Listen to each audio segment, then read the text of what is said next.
All that for this. I'm pleased to introduce Marnie Atkins. I've had the pleasure of working with her on the Millell Dunes way back when, and now she's doing amazing things with the new cultural center, and I'll let her tell you a little bit more about herself and what she's up to. So welcome, Marnie.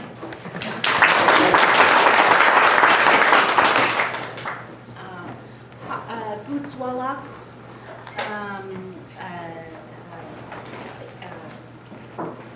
Ritnak Marnie Atkins, Yil Sulatalak, Yil Wiyot, Jarujiji, Dadadalish. My name is Marnie Atkins. I'm a Wiyot person. I'm a Sulatalak person or a Sulatalak speaker. More of a learner, but I do speak.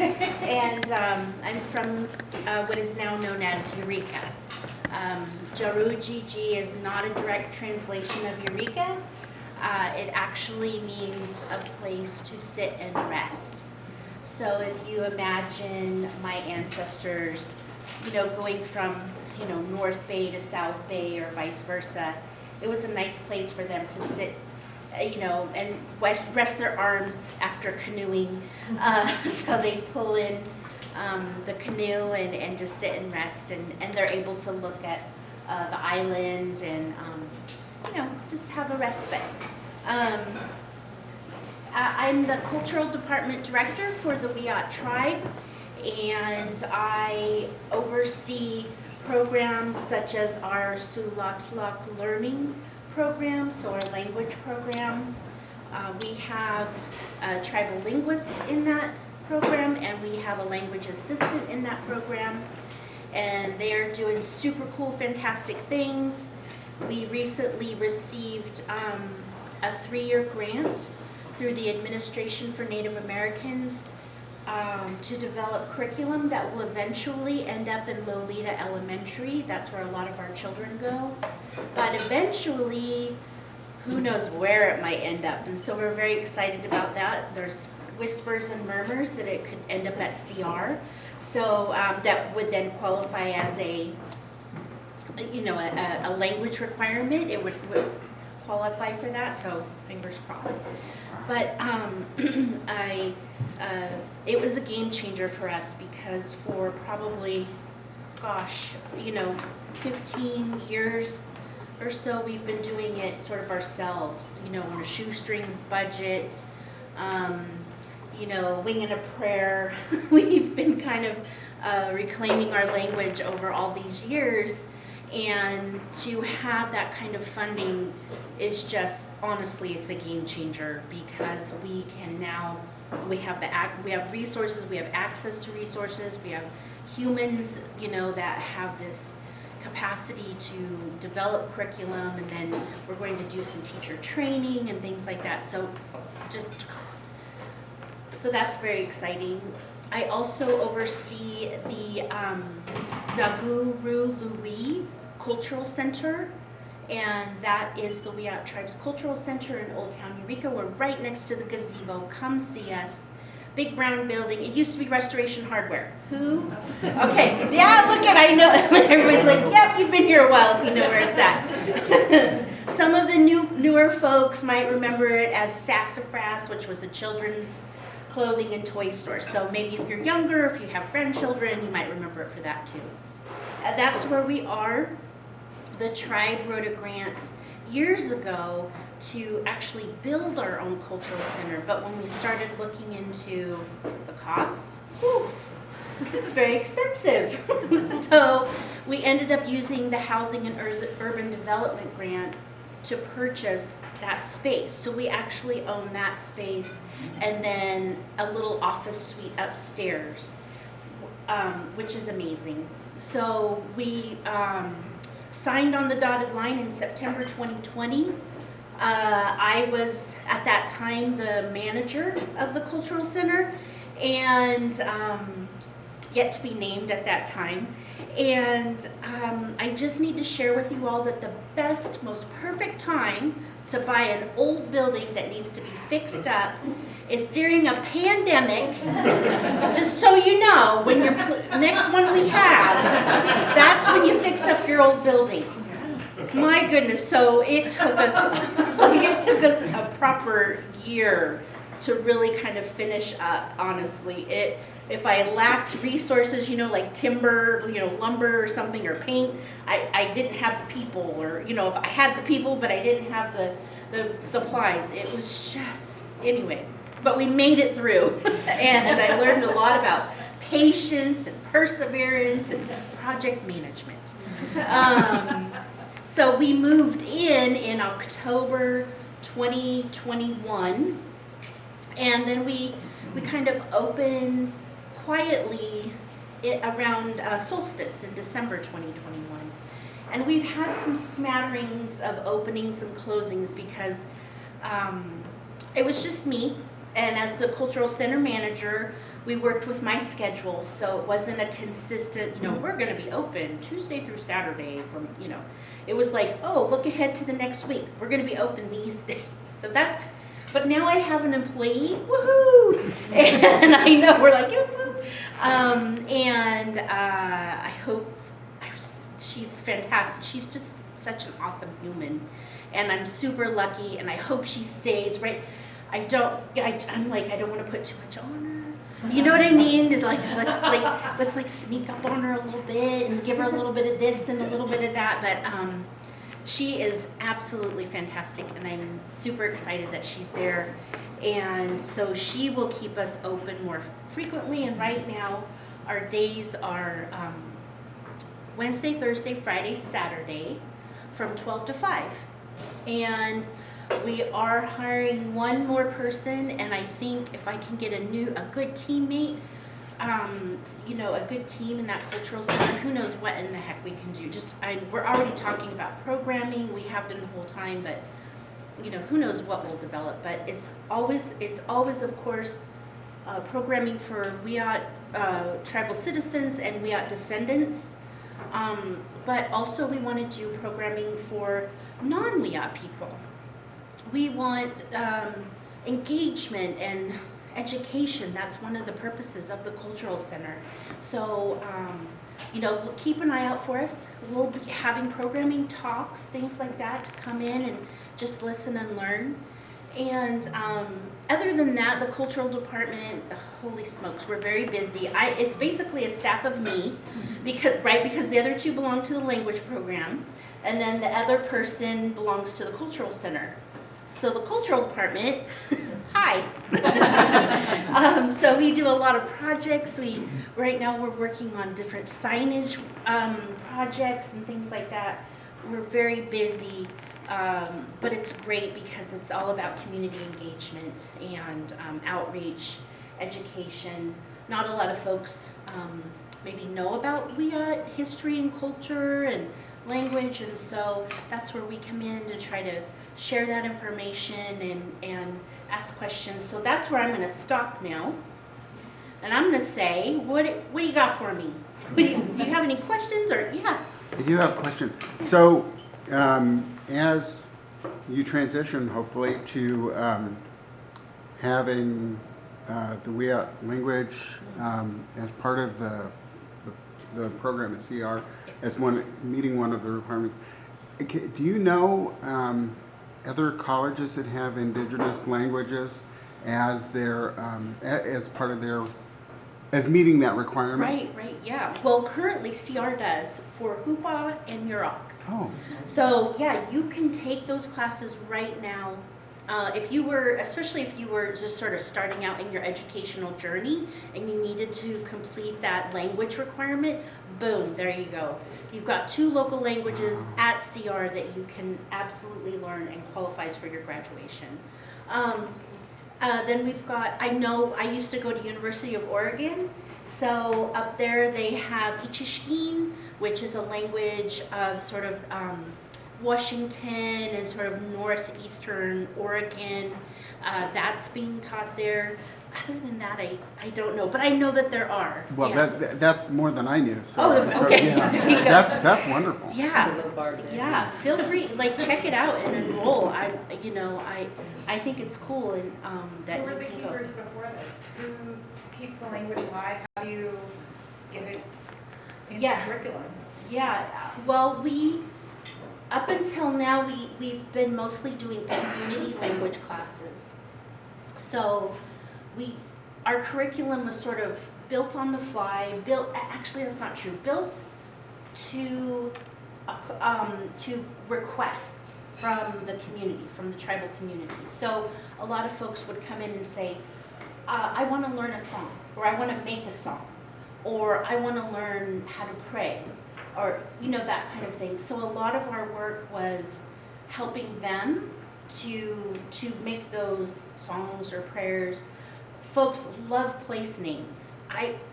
Which I think's cool too, but I guess, I don't, I kind of also don't understand why we're like that.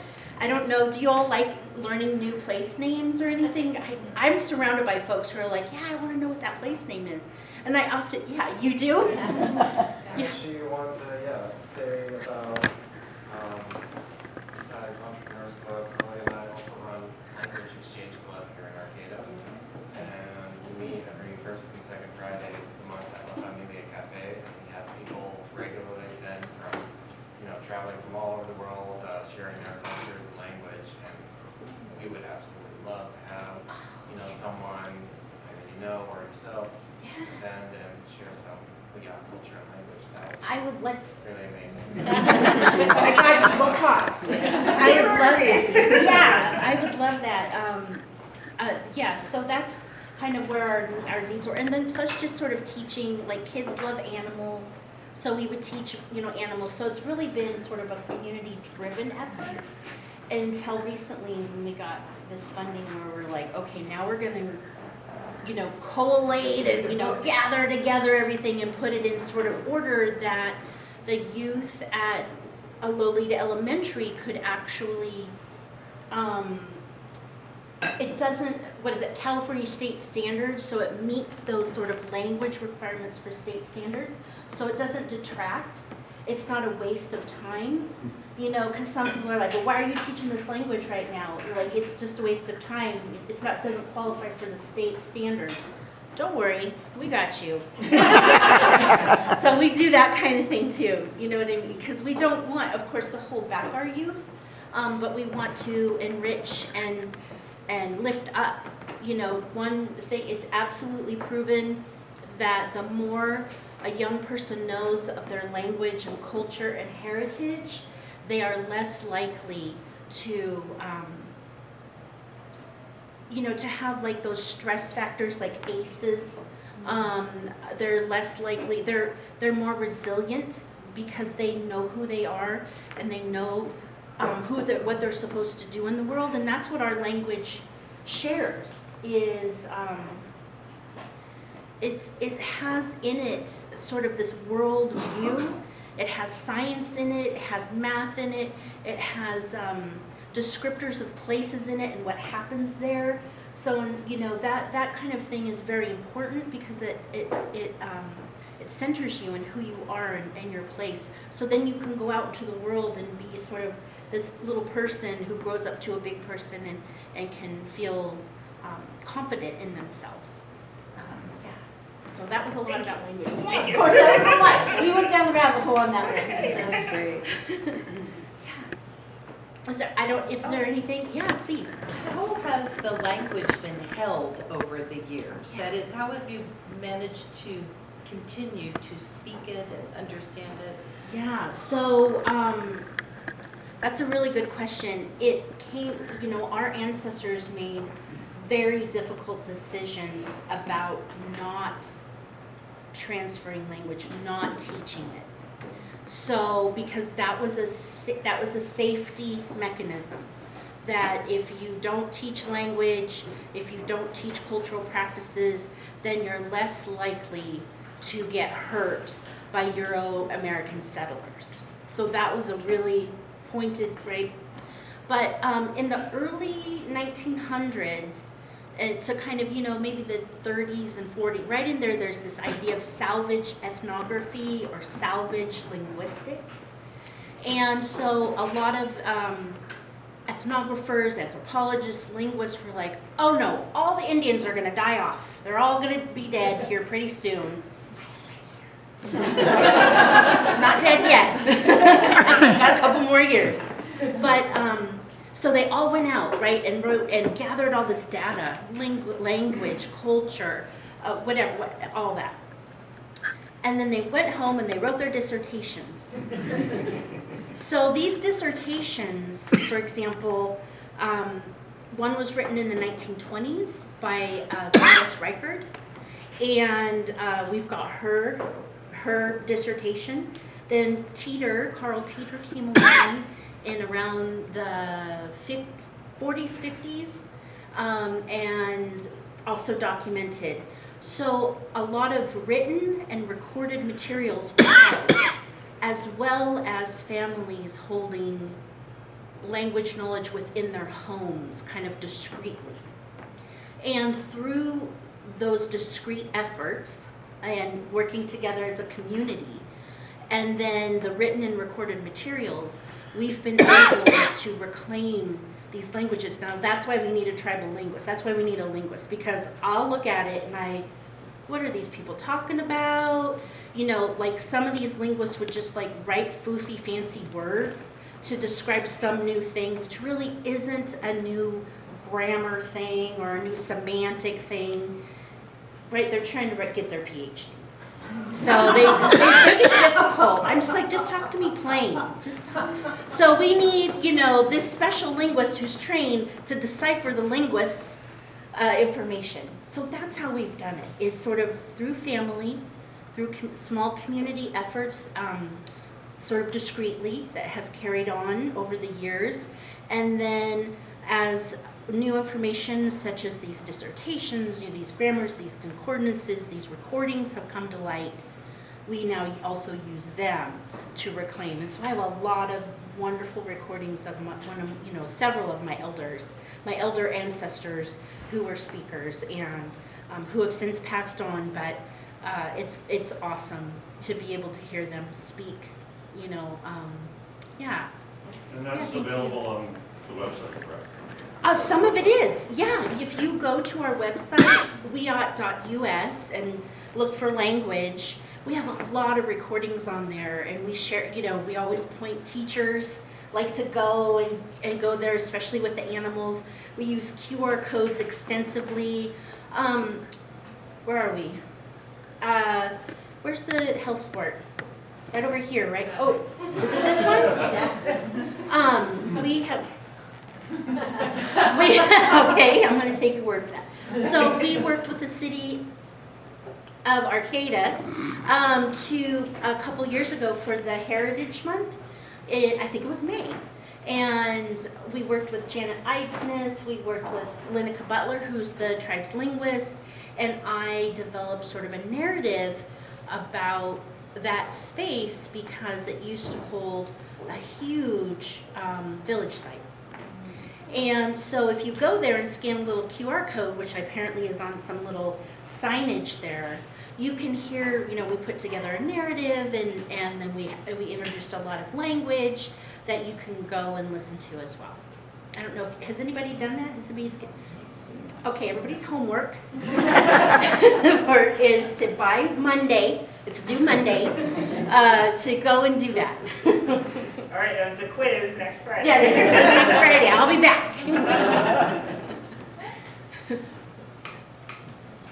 So I grew up in Fortuna, and so when I was growing up, there was the Rotary Rancheria and the Table Bluff Rancheria, but you've reclaimed the Wiyot as a tribe.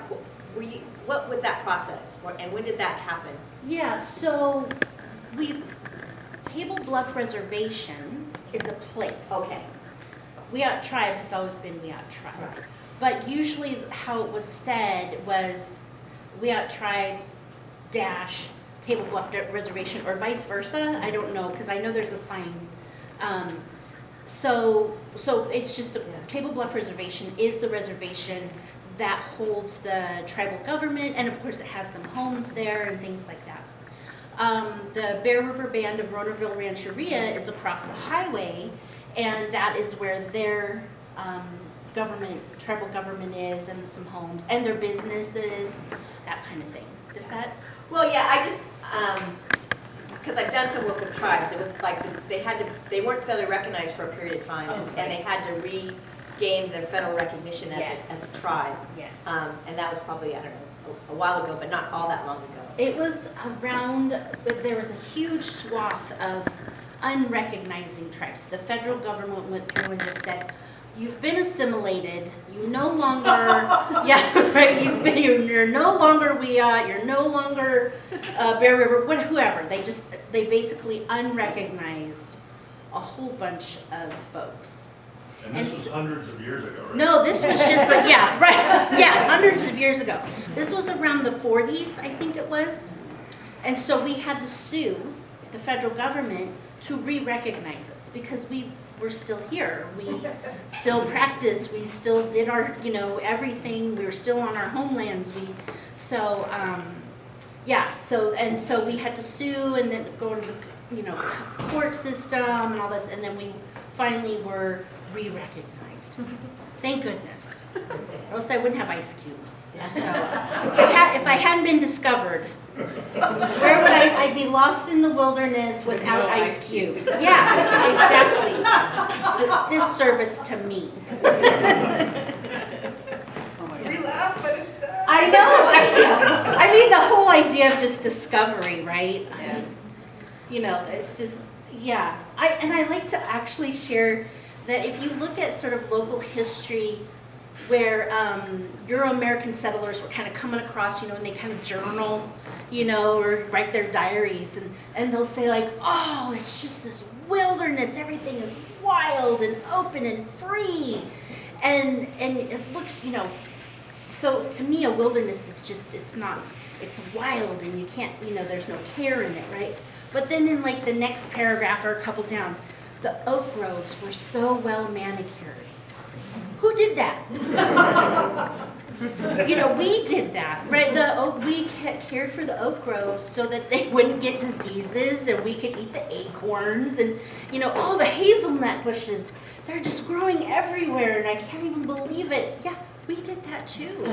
So, it's funny how we like have these blinders on that when we have something in our minds that it's a wilderness or it's unoccupied and it's there open and free to claim and that there's no people there, but there's obviously absolute evidence all around the place that people are there. I don't understand that, so I'll ponder that probably forever. How are we on time? Yeah, are we at time? Ish. We got one more? I've answered everything. Yeah, everything's answered.